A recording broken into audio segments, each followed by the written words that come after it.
esse barulho aí do pessoal saindo,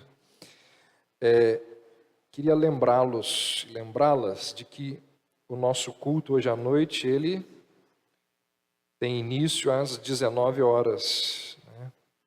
De semana passada para cá, nós avisamos e hoje então nós vamos dar início ao nosso culto às 19 horas. Ruth, capítulo 3, diz assim: disse-lhe Noemi, sua sogra: minha filha, não hei eu de rebuscar-te um lar para que sejas feliz? Ora, pois, não é Boaz, na companhia de cujas servas estiveste um dos nossos parentes?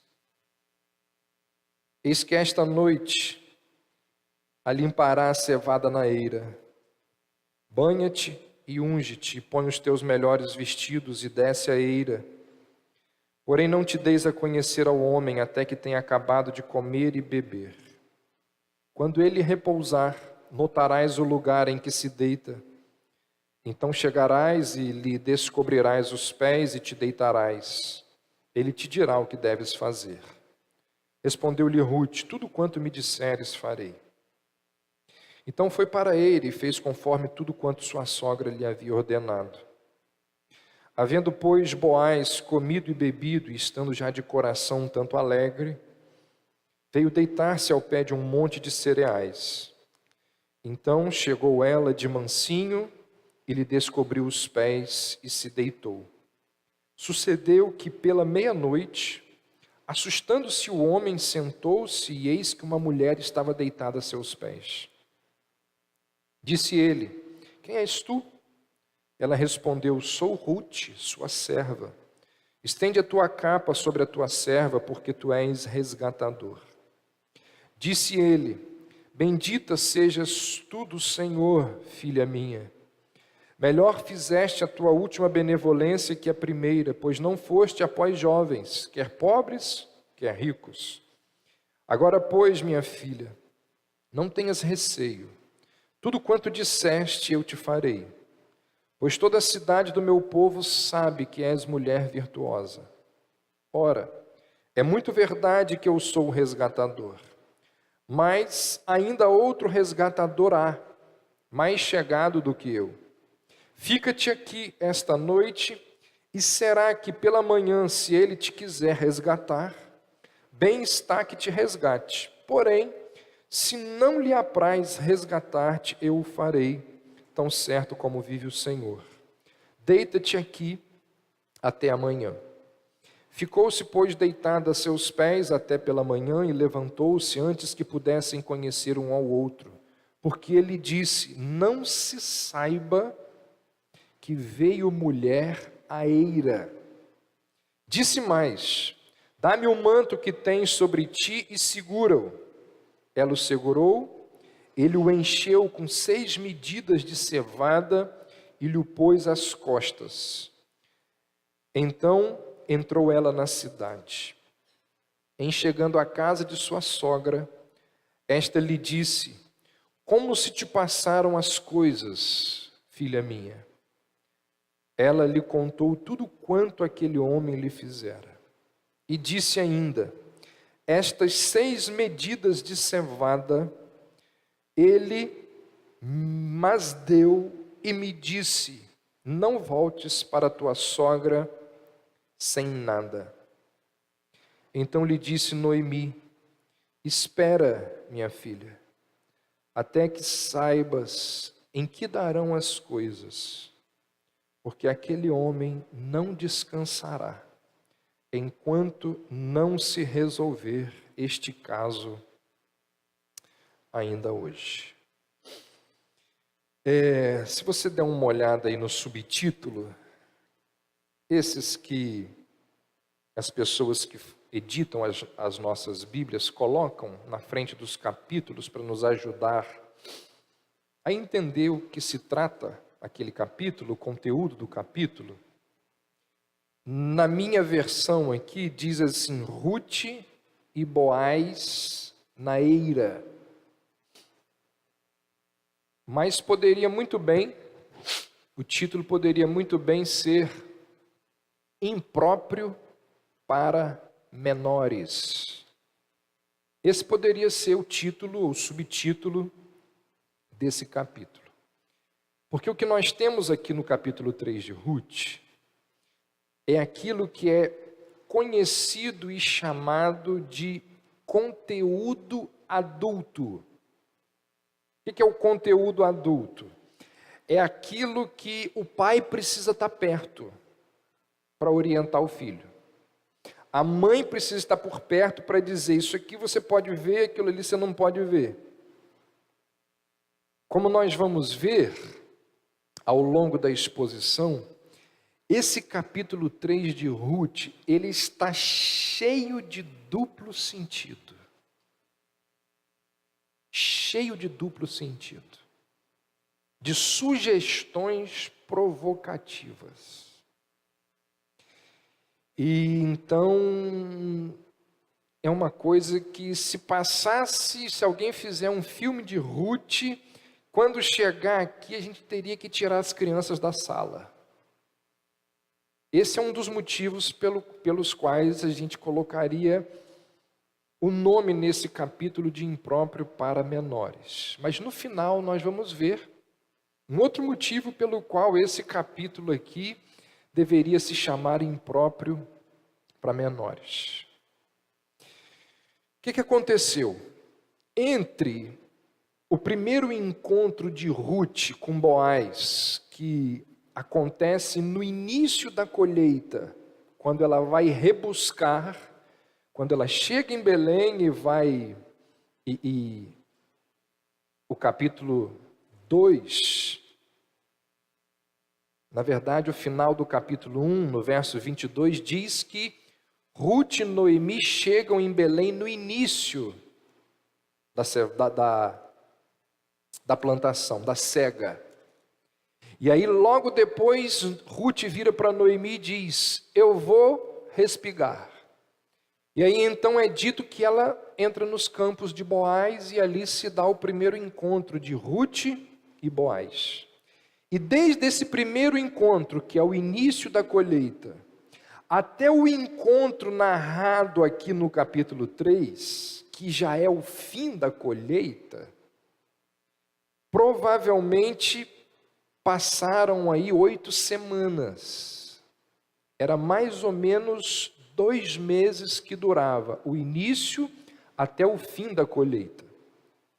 E ao que tudo indica, não existiu nenhum progresso naquela possível relação entre Ruth e Boaz. Aquele entusiasmo inicial que é descrito no capítulo 2, parece que deu uma acalmada. E aí Noemi deve ter pensado assim: depois de 8 semanas, será que Boaz não se sentiu atraído por Ruth? Será que ele está protelando por causa do fato de que existe um parente mais próximo do que ele para se casar com Ruth? As semanas foram se passando e Noemi pode ter pensado: por que Boaz não toma logo uma atitude? Ele sabe quem é Ruth, ele sabe da nossa situação. Por outro lado, Ruth, que como nós vimos semana passada, continuou retornando aos campos de Boaz para respigar. Ruth não ia parar ali no meio do campo, se ajoelhar e dizer assim para Boaz: casa comigo. Ela nunca ia fazer isso. Então, alguma coisa precisava ser feita, alguma estratégia precisava ser utilizada para que aquela relação que inicialmente naquele primeiro encontro pareceu que ia vingar, e com o passar de semanas o negócio foi esfriando, aquilo ali precisava ser retomado. E Noemi, parece que ela fica esperando o quanto pode, até que ela elabora um plano, e ela descreve para Ruth, e ela diz a Ruth: olha, você vai fazer isso, isso e isso. E o texto diz que Noemi vira para Ruth e diz assim: ó, vai tomar um banho. Naquela época não se tomava banho como nós tomamos hoje. Aliás, nós brasileiros tomamos banho 2, 3 vezes por dia, por aprendermos isso com os índios. Europeus não tomam banho, né, com a regularidade que nós tomamos. Naquela época, com a escassez de água, era mais complicado ainda. Então Noemi vira para Ruth e diz: ó, toma um banho. Diz aí que Noemi vira para ela e diz assim: ó, unge-te, coloca aquele perfume muito bom, coloca a sua melhor roupa.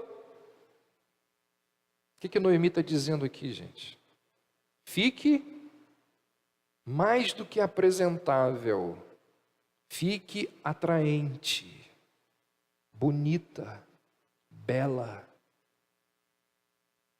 Torne-se alguém diferente de alguém que está indo respigar. Você não vai respigar agora. E vá ao local onde Boaz está. Que horas? À noite. E Noemi diz: quando você lá chegar, você vai ver que ele vai estar deitado. O que você faz? Deite-se ao lado dele. Bonita, arrumada, cheirosa, limpa. Enquanto Ruth está respigando, o que Noemi está fazendo em casa? Lendo revista feminina. Como usar o charme feminino para laçar um homem. Né? Parece que é isso. Então ela usa uma estratégia, ela vira para Ruth e diz: você vai fazer isso, isso e isso. E a ideia de Noemi não era muito prudente. Por alguns motivos. Primeiro,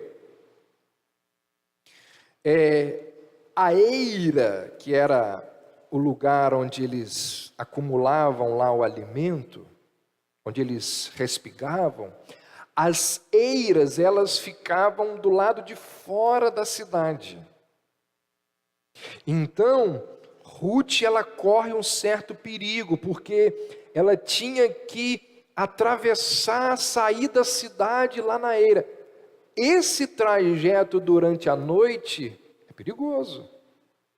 Lembre-se você que nessa época não tem poste com iluminação. Ela está indo sozinha, uma mulher à noite, no escuro.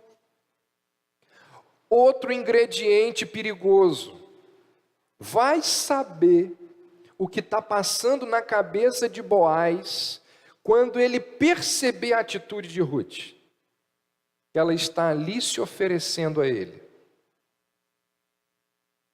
E o pior, Oséias capítulo 9 diz que as prostitutas ofereciam os seus serviços nas eiras, no mesmo local onde Boaz estava. O que Boaz vai entender? O próprio Boaz vira para ela e pergunta: quem és tu?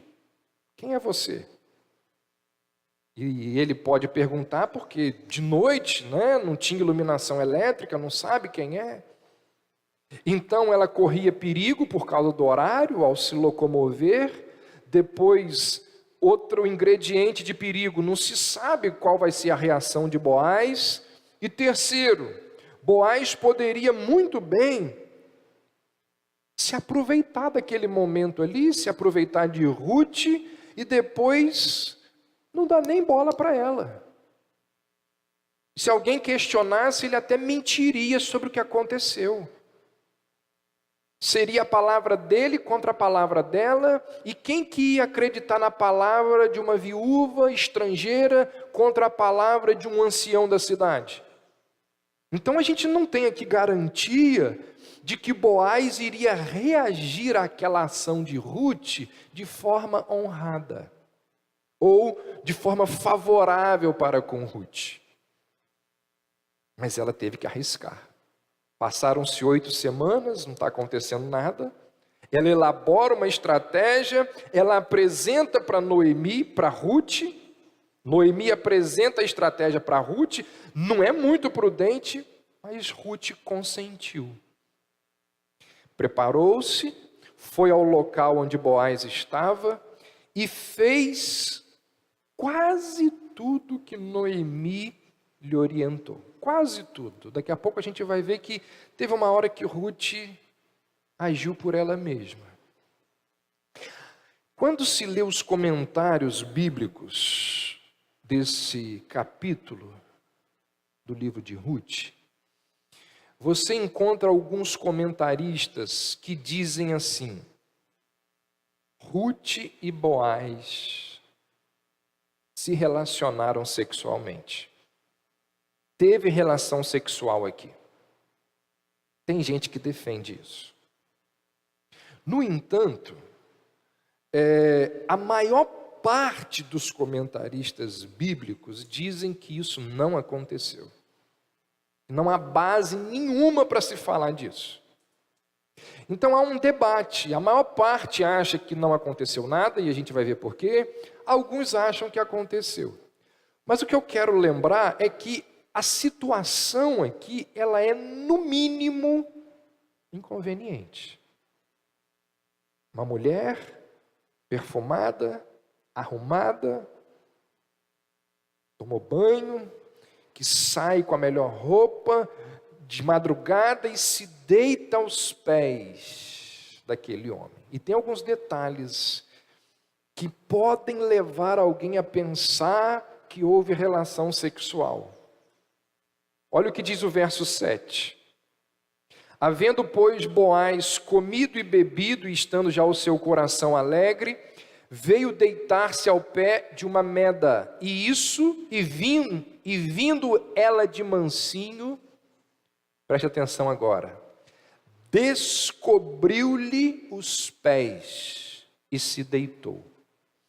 A palavra hebraica utilizada aqui para descobrir, ela é utilizada em vários outros textos bíblicos para falar da exposição das genitais masculinas e femininas para relações sexuais ilícitas. É quando a pessoa está ficando nua para ter relações. Por exemplo, eu só anotei a referência aí, mas eu vou ler o texto para você. A referência você tem aí. Nenhum de vós...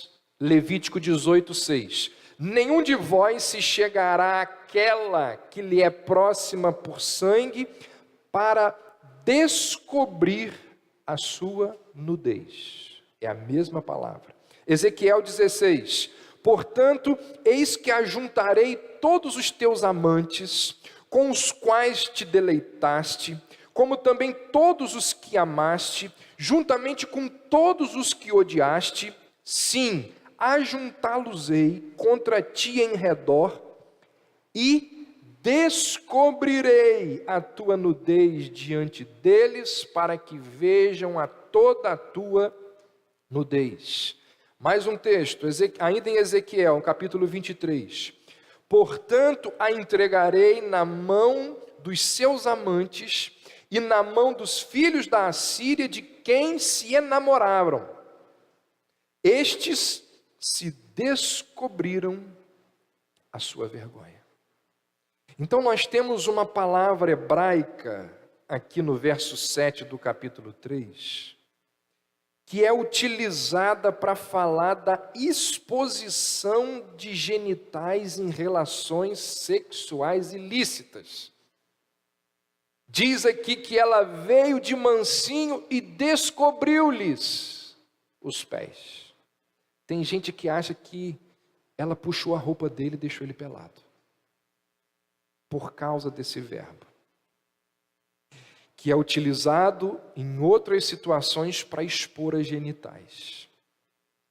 E depois nós encontramos, ainda no verso 7, olha aí, um verbo que tem uma conotação de relação sexual. Olha o que diz: descobriu-lhe os pés e se deitou.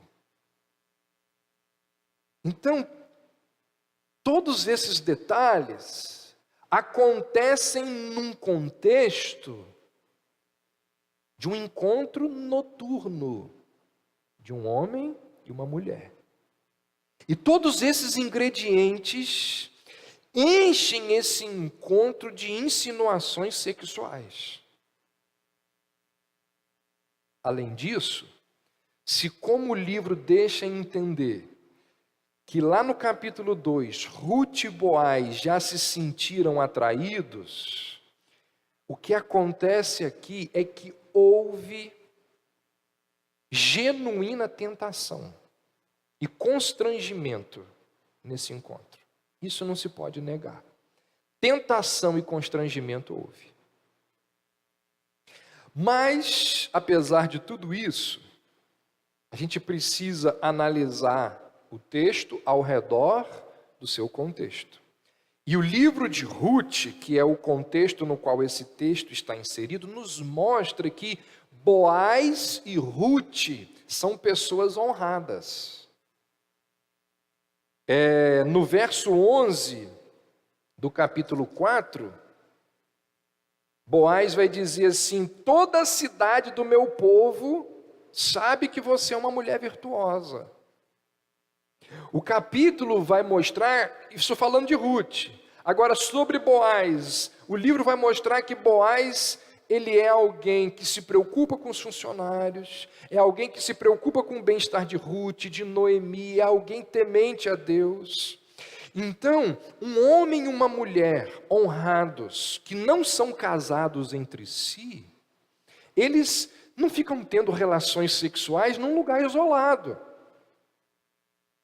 Além disso, se eles tivessem tido relações, Boaz teria usurpado o direito do parente mais próximo.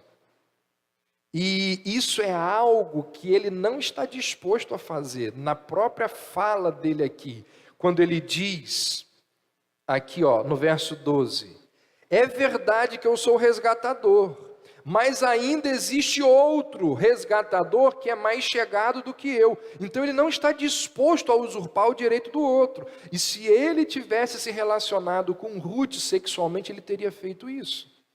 Então o que nós temos aqui são duas pessoas piedosas num cenário incomum, é verdade, cheio de situações constrangedoras. Eles estão ali numa situação que não foi planejada por eles. Isso é bom de se lembrar, é um detalhe importante. Boaz não planejou nada e Ruth, por sua vez, está seguindo a orientação de Noemi. Mas eles se comportam de forma íntegra. É o que a maior parte dos comentaristas bíblicos nos ensinam. Dizem, não há por que tirarmos conclusões de que eles se relacionaram sexualmente. Mas aqui a gente começa a trazer um pouco para a nossa realidade aqui.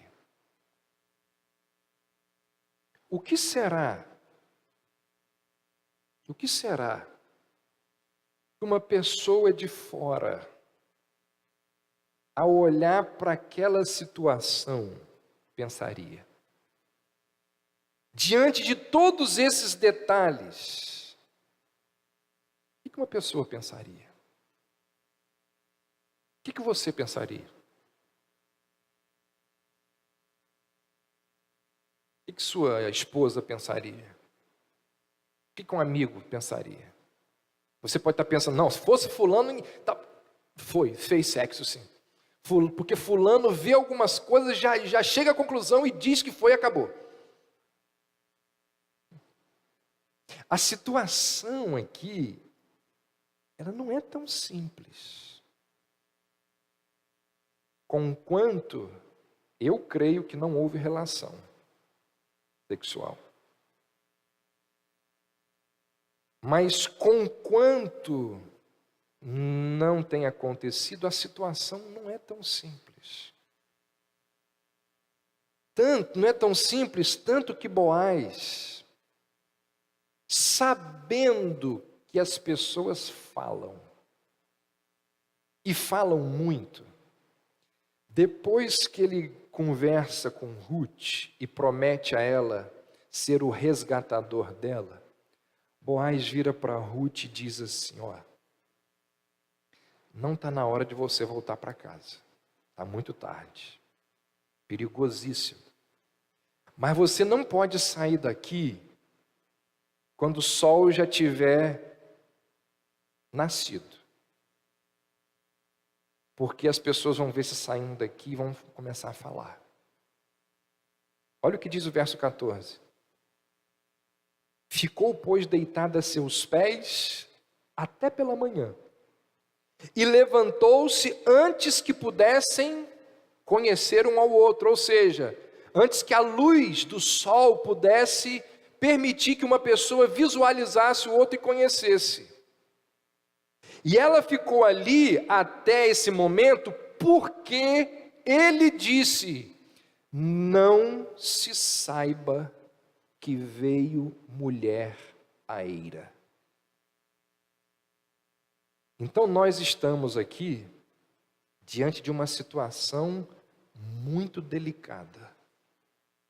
Ruth e Boaz estão numa situação não planejada por eles, mas que eles precisavam lidar com a situação. Presta atenção nisso. Vou repetir, porque é aqui que eu vou fazer o link para a nossa aplicação. Ruth e Boaz se encontram numa situação extremamente delicada, uma situação que não foi planejada por eles, mas que agora eles estão dentro da situação e têm que lidar com a situação. O que acontece aqui é algo muito próximo do que acontece comigo e com você em vários momentos da nossa vida. Ao longo da nossa existência, nós podemos nos encontrar em situações constrangedoras por causa de besteiras que nós fizemos ou por causa de besteiras que outras pessoas fizeram. Tem aquela expressão: como que você me coloca numa situação dessa? É isso aqui. Ao longo da nossa existência, preste atenção nisso, gente.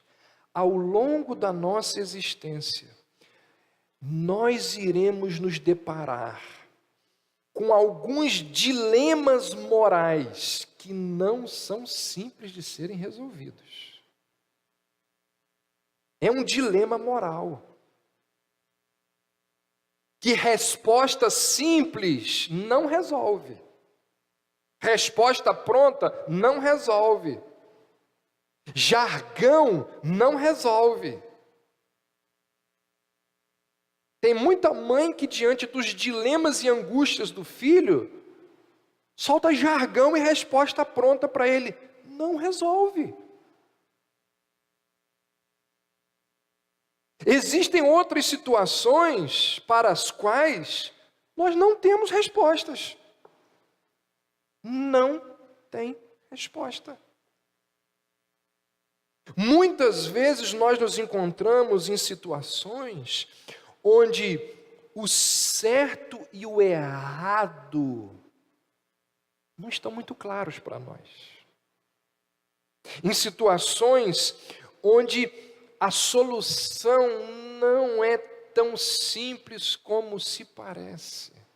Em situações onde cada decisão, as decisões, elas estão muito misturadas entre bem e mal.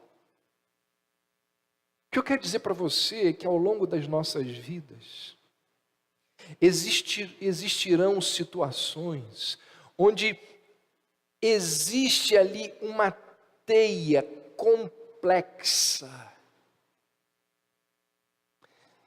que desembaraçar aqueles fios não é tão simples, não. Já viu quando o cordão embola, fica aquele monte de coisa embolado assim? Desembola aí. Às vezes existem situações morais que tem uma porção de variáveis, de problemas, muito complicado aquilo ali. E começou a embolar há 10 anos atrás, há 5 anos atrás. E a gente está tentando desembolar hoje, com coisas que não tem mais o que fazer. Casamento, muitas vezes o casal, quando chega para falar com o pastor, já chega para dar notícia de que está se separando. Não há mais o que ser feito. Dilemas morais. Essa situação vivida por Ruth e Boaz nos lembra de que a nossa vida, ao contrário do que algumas pessoas assim super espirituais, ou que parecem ser, ao contrário do que essas pessoas pensam, a nossa vida, gente, ela não é impecavelmente limpa. Não é. E ao longo da nossa vida, nós podemos nos encontrar em verdadeiras enrascadas, em situações embaraçosas. É verdade que a mulher de César não basta ser honesta, ela precisa ser honesta. No entanto, nós não podemos controlar todas as variáveis da nossa vida. Podem surgir situações que fogem do nosso planejamento, fogem do nosso controle, e como se diz por aí, caiu no nosso colo. Caiu, simplesmente caiu, eu não quis, mas aconteceu. E são situações morais. Por exemplo, pense em Jesus, crucificado. Jesus está ali. Nós que somos cristãos, nós sabemos que Jesus era inocente. Nós sabemos que Jesus era imaculado. Que Jesus foi morto injustamente. Mas será que todas as pessoas no mundo pensam assim? Será que outras religiões, o budista, o cara lá na Índia, que tem não sei quantas milhões de religiões lá, milhares, será que eles pensam assim, que Jesus é imaculado, o Deus encarnado? Será que eles pensam assim? Aquelas pessoas que passavam por Jesus ao vê-lo ao lado de 2 malfeitores, será que elas pensavam como eu e você pensamos? Um Messias crucificado no meio de malfeitores. O quadro mais antigo da crucificação, que tem lá no Museu Italiano, coloca 2 ladrões e Jesus no meio, só que com a cabeça de um burro. É o quadro mais antigo da humanidade sobre a crucificação. Ou seja, o Filho encarnado de Deus, antes de morrer, ele se encontra num lugar parecido com a eira de Ruth e Boaz. O que eu quero dizer? As pessoas podiam olhar e não ver nele o Filho de Deus, mas o malfeitor. Podiam pensar que ele era uma coisa que ele realmente não era. E ao longo da sua vida, leia os evangelhos, as pessoas viram e dizem assim: está aí, ó, um glutão, um bebedor de vinho, amigo de publicanos e pecadores. Não era isso que eles falavam de Jesus? Ó, entorna, um cachaceiro. Jesus é um comilão.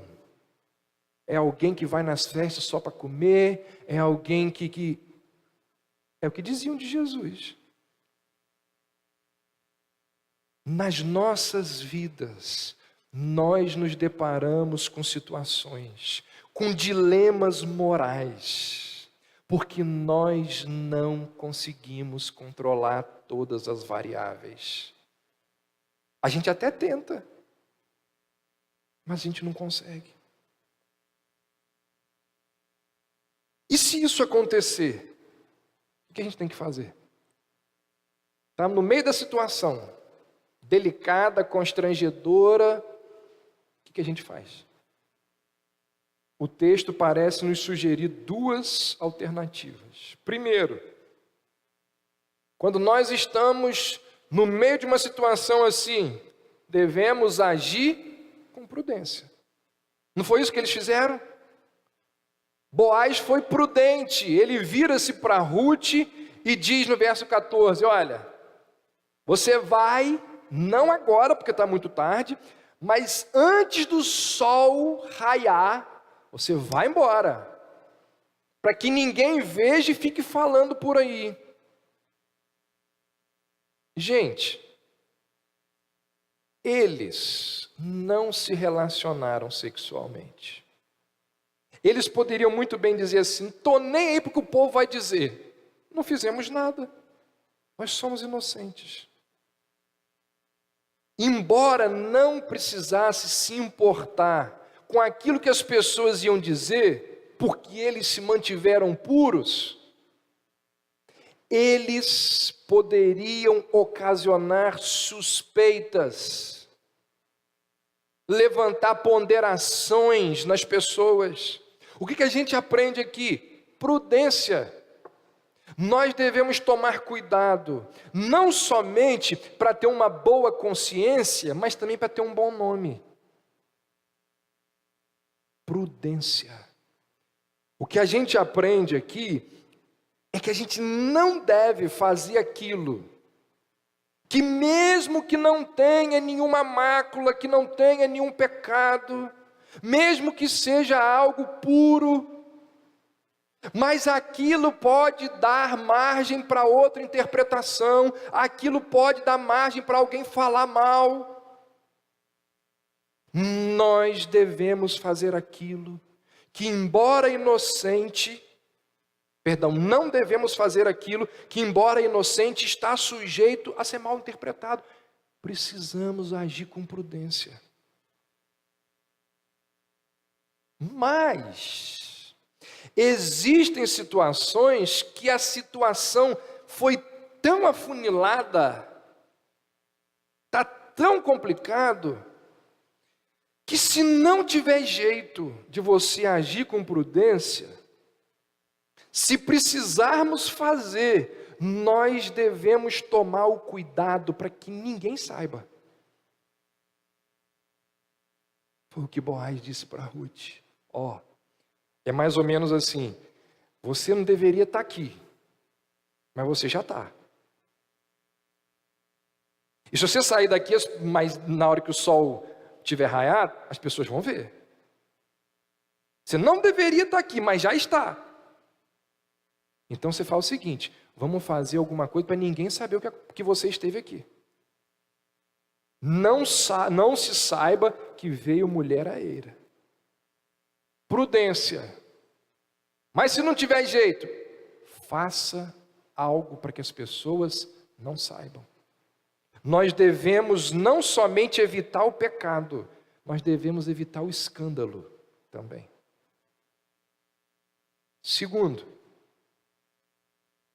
o que a gente deve fazer? Descansar no Deus que graciosamente redime todos os tipos de situação. Às vezes a coisa já desgringolou. Não há mais o que ser feito por você. Temos que entregar nas mãos de Deus. Havia pouca chance do esquema de Noemi dar certo. Existiam muitas variáveis que nem Noemi e nem Ruth podiam controlar. No entanto, Ruth servia a um Deus que controlava todas as coisas. E mesmo tendo pouca chance daquele esquema ali dar certo, deu certo. E deu certo por causa de Deus. Esse é um dos grandes mistérios da Bíblia. Está aqui, mas eu não sei explicar isso direito, não. Deus parece que Deus tem prazer em tirar o bem do mal. Parece que Deus tem prazer em tirar, em fazer coisas boas a partir de coisas ruins. Deus muitas vezes se utiliza de situações constrangedoras e embaraçosas, e preste atenção no que eu vou falar agora. Deus se utiliza até mesmo do nosso pecado, para do pecado trazer coisas boas. Nós vamos dar conta pelos nossos pecados, mas Deus é tão soberano que Ele utiliza até aquelas situações. Vocês planejaram o mal contra mim e são responsáveis por isso. Mas Deus apanhou o mal que vocês planejaram, disse José, e o transformou em bem. De tudo que poderia dar errado naquele lugar, Deus produziu bem. Então nós nunca sabemos o que de bom pode advir das circunstâncias da nossa vida, mas Deus sabe, Deus não comete erros, Deus está em busca do bem a nosso favor. Então, quando nós estivermos numa situação constrangedora, prudência. Não há mais o que fazer, prudência. Não deixe que as pessoas fiquem sabendo se você tiver que fazer alguma coisa que supostamente pode dar margem para interpretações erradas. E por fim, descanse em Deus, porque é Deus quem apanha aquelas coisas lá, situações constrangedoras, como uma mulher e um homem numa eira, um lugar de prostituição, e dali tira coisas abençoadoras. Mas aqui eu queria levantar uma outra situação. Pode ser que não sejamos nós que estejamos numa situação embaraçosa. Pode ser que seja o próximo que esteja numa situação embaraçosa. O que nós, que estamos de fora da situação embaraçosa, precisamos fazer? Entendeu a situação? Antes eu estava nos colocando dentro da eira, na situação embaraçosa. Agora eu estou saindo da eira e como se nós estivéssemos do lado de fora olhando para a situação embaraçosa. O que nós como cristãos devemos fazer? Quando você olha para uma situação constrangedora na vida de um irmão, o que você faz?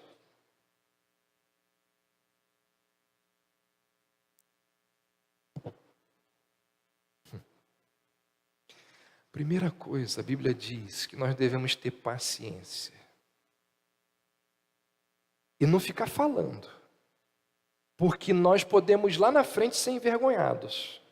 Você não sabe o que está acontecendo. A situação é constrangedora. Mas não significa que Noemi e Boaz tiveram relação sexual, não.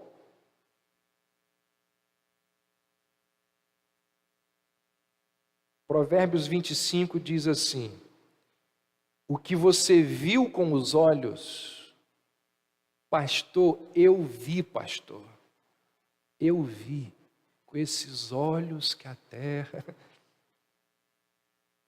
Provérbios 25:8 diz assim: o que você viu com os olhos, não te apresses a revelar. Pois o que você fará se o seu próximo o desacreditar? Ou seja, lá na frente, pode ser que aquilo que você viu tem uma outra situação. Gente, uma coisa que eu tenho aprendido ao longo desses 17 anos de ministério, uma coisa que eu tenho aprendido é o seguinte: ouça o outro lado. Ouça o outro lado. Muitas vezes alguém aparece e conta a versão de uma determinada história, e a pessoa, ela é altamente convincente ao descrever a situação. Parece um advogado criminal. Ela descreve a situação de uma forma que você ouve aquele testemunho e você sai dali pensando assim: não existe possibilidade além dessa que ela falou. É isso. É o que ela falou.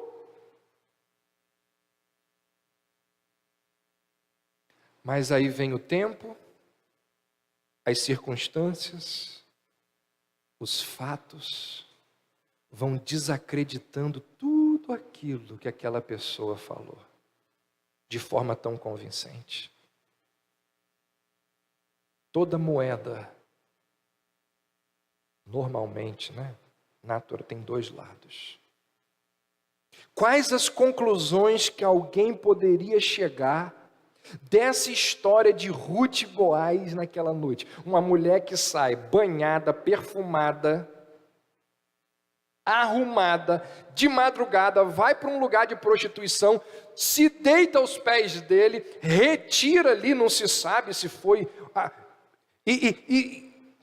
com todos esses... Qual a conclusão que a gente chega? Não se chega à conclusão. O que os teus olhos virem, não te apresses a divulgar.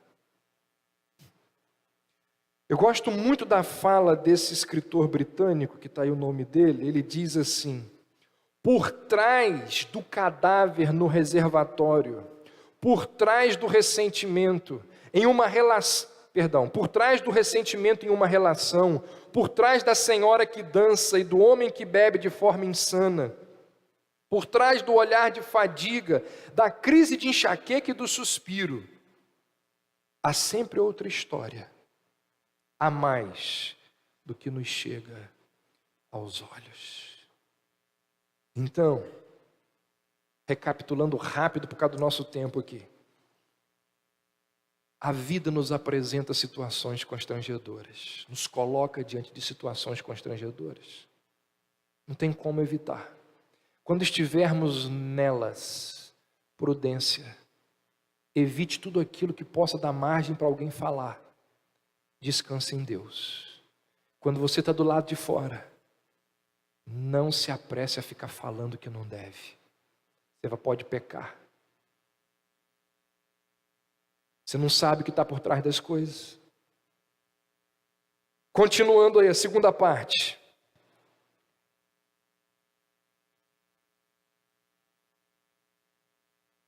E perguntou ele, verso 9: quem és tu? Ao que ela respondeu: sou Ruth, sua serva. Estende a tua capa sobre a tua serva, porque tu és remidor. Quando Adão dormiu e acordou, descobriu que tinha uma mulher do lado dele, não foi? Deus foi lá e fez uma cirurgia. Dormiu, acordou, era um homem casado. Jacó dorme pensando que é Raquel. Quando acorda, é Lia. Estava casado com a mulher errada. Boaz acorda no meio da noite, se encontra com a mulher deitada aos seus pés. Quem é você? Não sabia quem era, não tinha energia elétrica.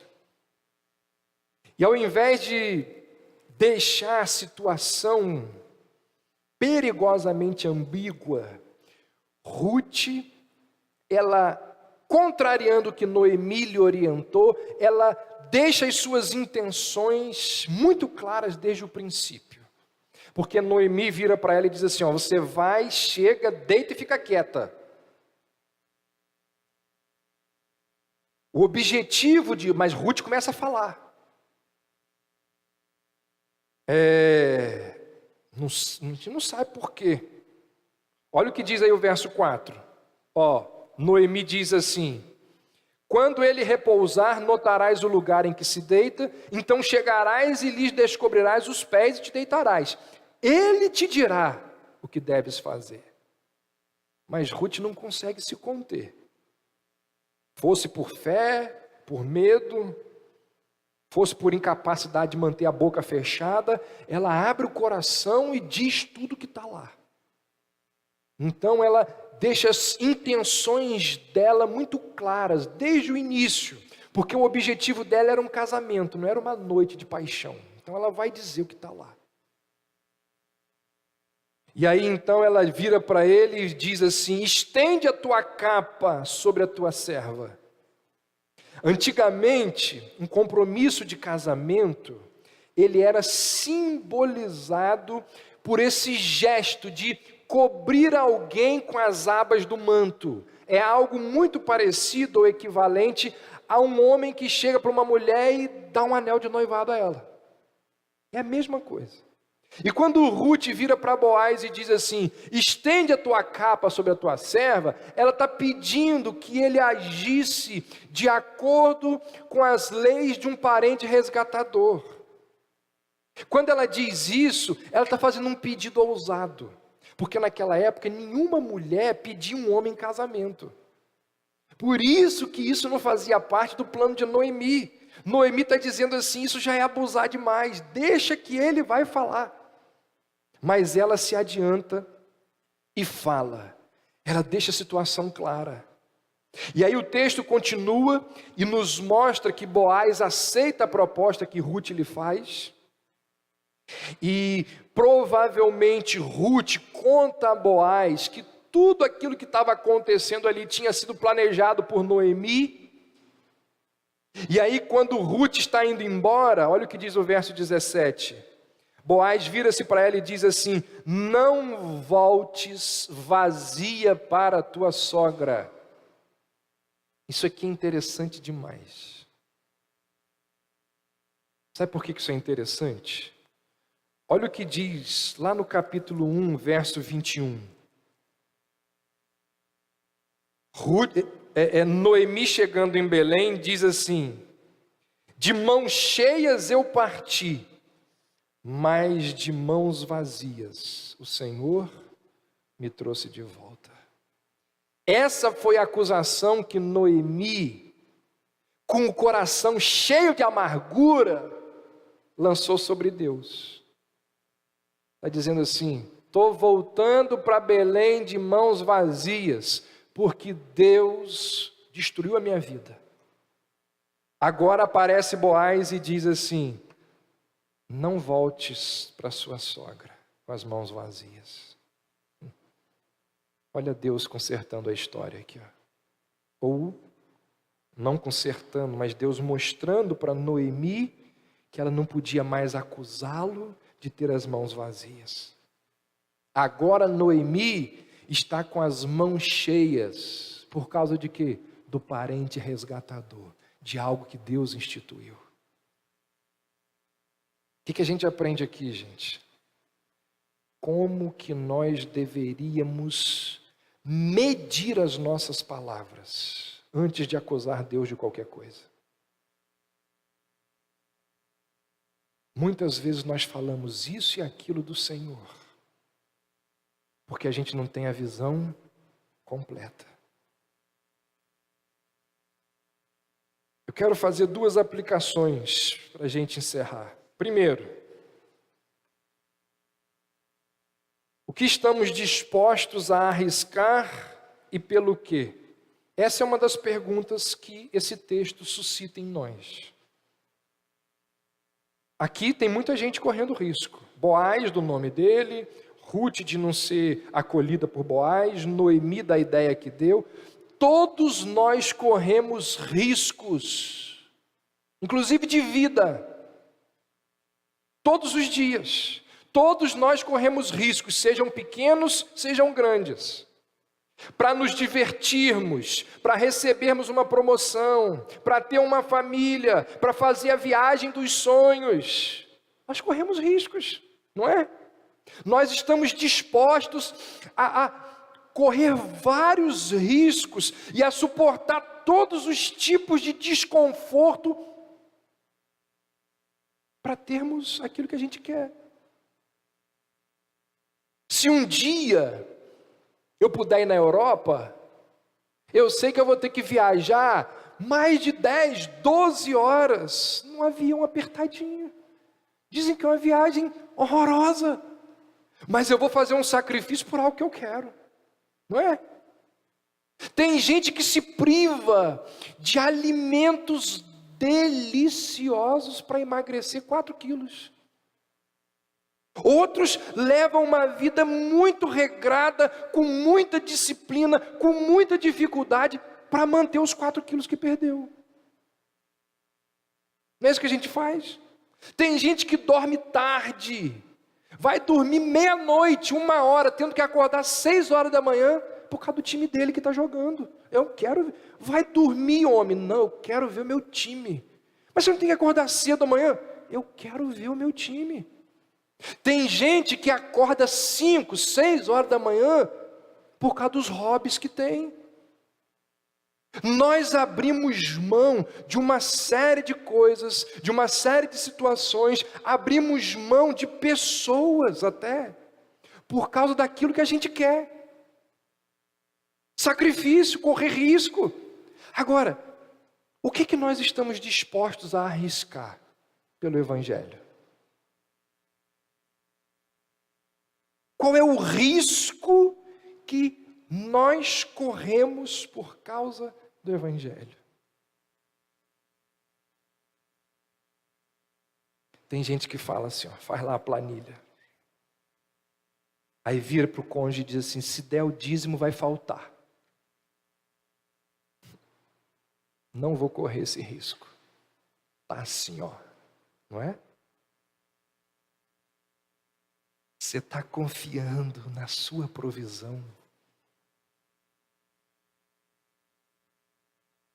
Deus que mandou o filho.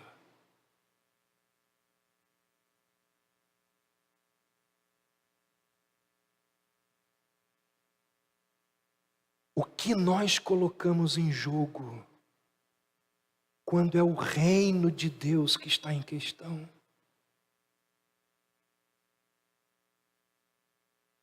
O que nós arriscamos pelo reino de Deus? A resposta de muita gente é nada. Ou pouca coisa. Irmãos, nós não estamos dispostos a arriscar a nossa saúde, o nosso tempo, a nossa reputação, o nosso conforto, por causa do Evangelho. Às vezes a gente para analisar as coisas e a gente fica pensando assim, será que esse povo é crente mesmo? Será que esse povo é crente mesmo? Porque nós não estamos dispostos a isso aqui, ó, arriscar isso aqui por Deus. A gente não abre mão de nada pelo Senhor.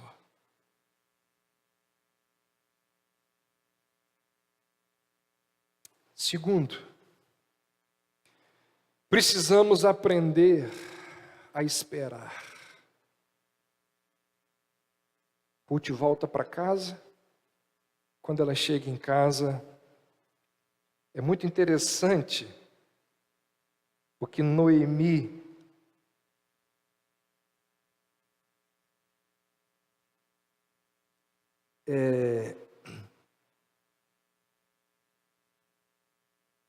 pergunta para Ruth quando ela chega. Ela vira para Ruth e pergunta assim, quem és tu? Noemi está perguntando assim, você é a Ruth moabita ou é a Ruth noiva de Boaz? E quando ela chega, olha o que diz o verso 18, final do capítulo. Então disse Noemi: espera, até que saibas como irá terminar o caso. Irmãos, uma das coisas mais difíceis da vida é esperar, não é? Esperar. Como esperar é difícil. Talvez para alguns o maior problema de ficar internado não é nem a dor, é ficar naquela cama ali, uma semana, 2 semanas, não muda nada, as horas não passam, as horas parecem dias, os dias então é tudo igual. Muda o turno dos enfermeiros e você ainda está ali. Nós não gostamos de esperar o lanche que demora, o voo que atrasa, o filho que está dentro da escola e não aparece porque está lá buzinando com o carro. A gente faz parte da geração fast food, da geração micro-ondas, do telefone celular. Nós gostamos de ver as coisas acontecerem na hora marcada. Mesmo que a gente não seja pontual, mas a gente quer. Quando essa questão da espera entra na área da teologia, a questão fica ainda mais complicada. Porque tem coisa mais difícil tem coisa mais difícil de engolir do que alguém virar para a gente e dizer assim, espera o tempo de Deus. É dose ouvir isso. Não é o seu tempo, espera o tempo de Deus. Não é fácil entender e engolir isso, mas é verdade. Existem coisas que só podem vir sobre nós com o tempo. Processos de amadurecimento só podem ser completados com a instrumentalidade do tempo. Muitas coisas o Senhor nos ensina pela metodologia da espera. Noemi vira para Ruth e diz assim: agora tem que esperar. A hora está avançada, mas eu queria rapidamente que você abrisse em Êxodo 14, por gentileza.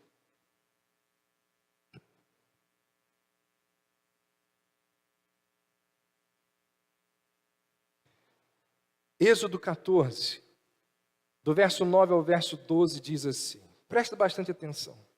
Os egípcios, com todos os cavalos e carros de Faraó, e os seus cavaleiros e o seu exército, os perseguiram e os alcançaram acampados junto ao mar, perto de Pi-Hairote, diante de Baal-Zefon. Está narrando aqui a perseguição egípcia ao povo de Deus que tinha saído do Egito. Quando Faraó se aproximava, os filhos de Israel levantaram os olhos, e eis que os egípcios marchavam atrás deles.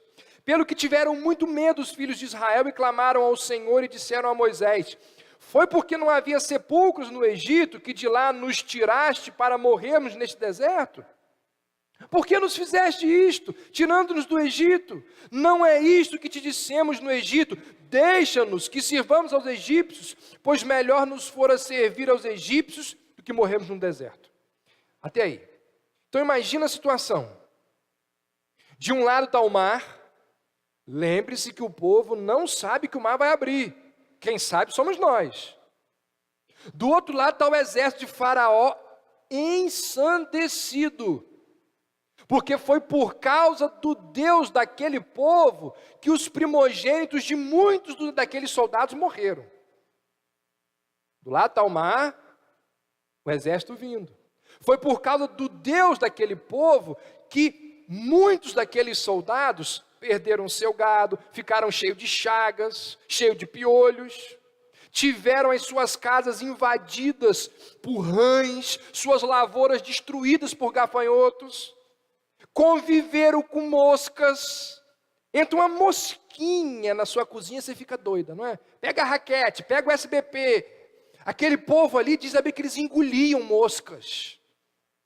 Aquele exército vinha com toda a sua raiva, movido por um ódio nunca antes visto. E o povo de Israel sabe disso.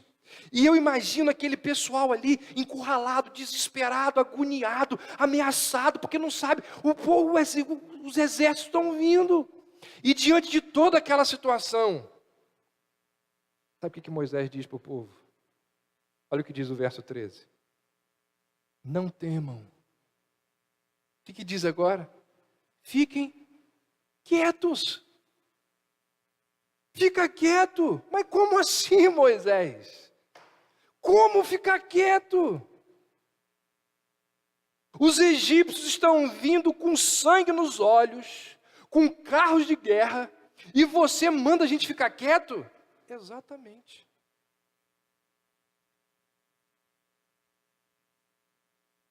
Por que ele mandou o povo ficar quieto? Olha o que diz o texto. E vocês verão o livramento do Senhor. Irmãos, muitas vezes é isso que precisa acontecer comigo e com você. Nós estamos lá no meio do perigo, na insegurança, diante de ameaça e incerteza. E a gente quer ficar, tem que fazer alguma coisa. Precisamos fazer alguma coisa. Não tem o que fazer. É momento de fazer o quê? Sossegar. Entregar nas mãos de Deus. Os discípulos estavam lá dentro do barco, agitadíssimos por causa das ondas que estavam assolando o barco. E Jesus estava fazendo o quê? Dormindo. Tranquilamente. Muitas vezes, por causa da nossa impaciência e da nossa inquietação, nós fazemos coisas que não deveríamos fazer.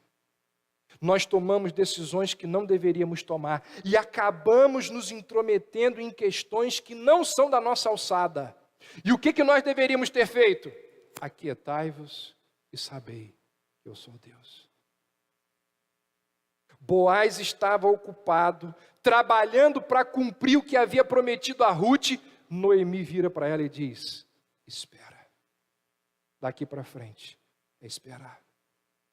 Eu te pergunto, será que você não está sendo afobado, afobada, diante de situações que você sabe que tem que esperar? Será que Deus não está usando essa mensagem para falar com você, que é extremamente agitado e impaciente? No final do século XIX,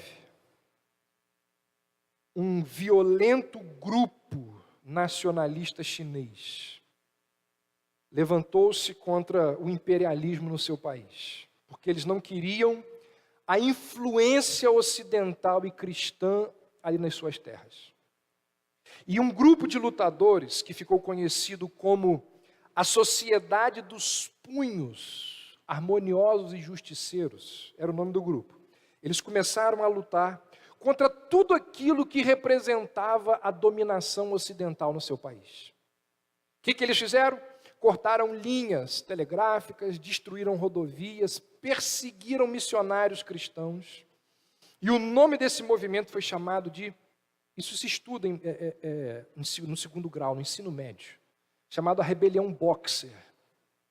E ela teve o seu auge em julho e agosto dos anos 1900.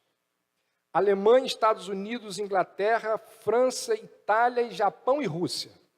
Todas essas nações enviaram soldados para conter a rebelião Boxer.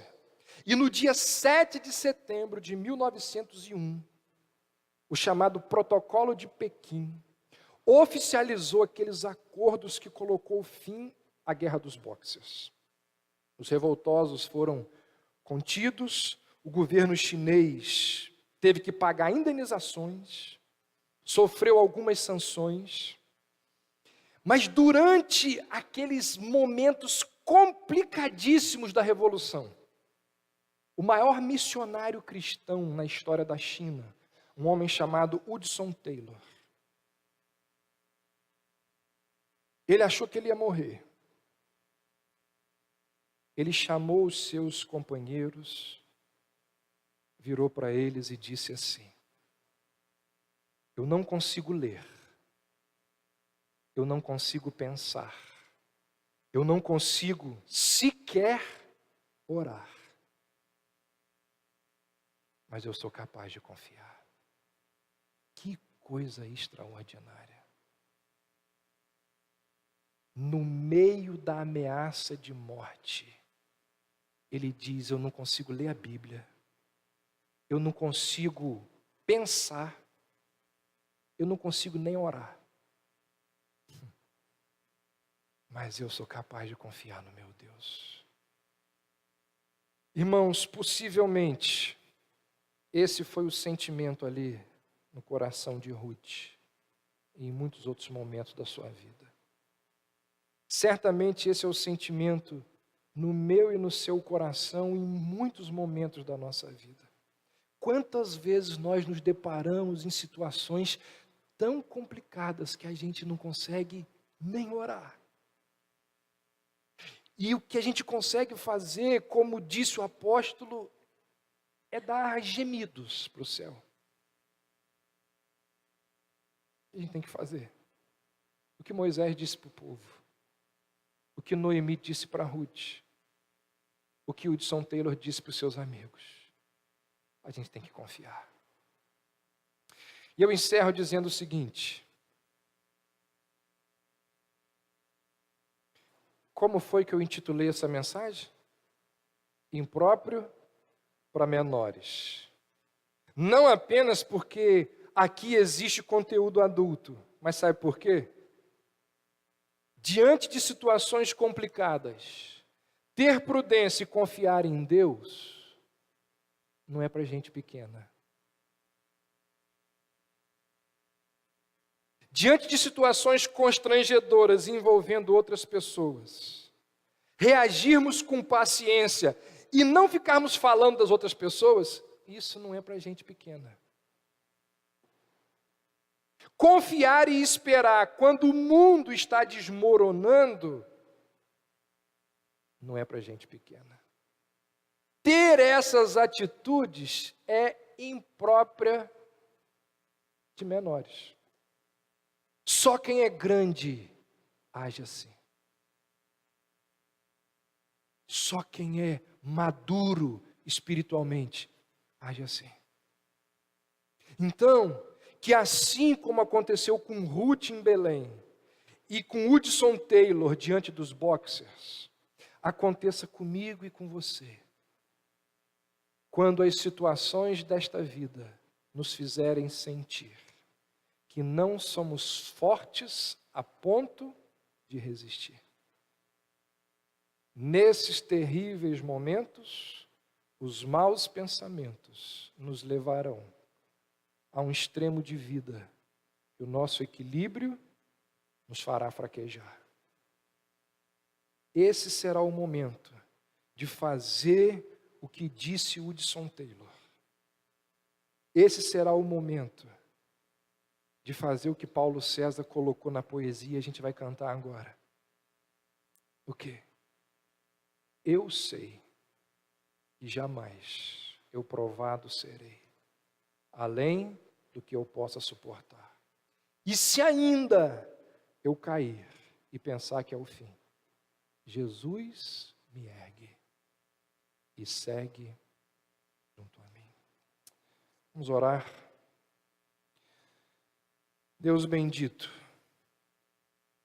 que a tua palavra possa alcançar os nossos corações e que estas verdades possam nos sustentar nos momentos difíceis, complicados e constrangedores das nossas vidas. Essas atitudes, ó Deus, elas não são para pequeninos na fé. Por isso, ajuda-nos a crescermos e a nos fortalecermos em Ti. Em nome de Jesus. Amém. Vamos ficar em pé.